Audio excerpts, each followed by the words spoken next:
మా భూముల జోలికి వస్తే ఒక్కొక్కడికి భూములు ఇవ్వడం కాదు, అంతు చూపిస్తాం. ఒక్కసారి ఎక్కడో ఉండి మాట్లాడడం కాదు, ఇక్కడికి వచ్చి ఇంతమంది జనాల ముందర నిలబడి నువ్వు ఎలా అడగాలో అలా అడుగు. మేము ఇస్తామా లేదా అది తర్వాత విషయం. నువ్వు ఇవాళ అక్కడ ఉండి మాట్లాడడం కాదు. మేము ఓట్లేసాం కదా, మా బాధలు నీకు కనిపించట్లేదా? మేము ఓట్లేసినావా? వెయ్యని వాళ్ళు వచ్చి మాట్లాడుతున్నారు, నువ్వెక్కడ ఉన్నావు సార్? మా గొంతులు వినిపించట్లేదా? ఇంత గట్టిగా అరుస్తున్నాం కదా, మా బాధలు వినిపించట్లేవా? ఇంత ఏడుస్తూ చెప్పే మాటలే నీకు వినబడట్లేదు. ఏంటి ఏడుస్తూ చెప్పే బాధలు కూడా నీకు వినబడట్లేదు? మా నాన్న అడుక్కొని తిన్నాడంట ఇన్ని రోజులు.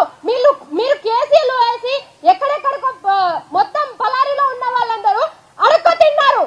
ఇలాంటి పరిస్థితికి తీసుకొచ్చావు సార్ నువ్వు. మాకు ఓట్లు వేసింది మమ్మల్ని ఊళ్ళో నుంచి వెళ్ళగొట్టడానికి కాదు, ఊళ్ళో ఉండి పంట పొలాలు పండించండి, నేను మీకు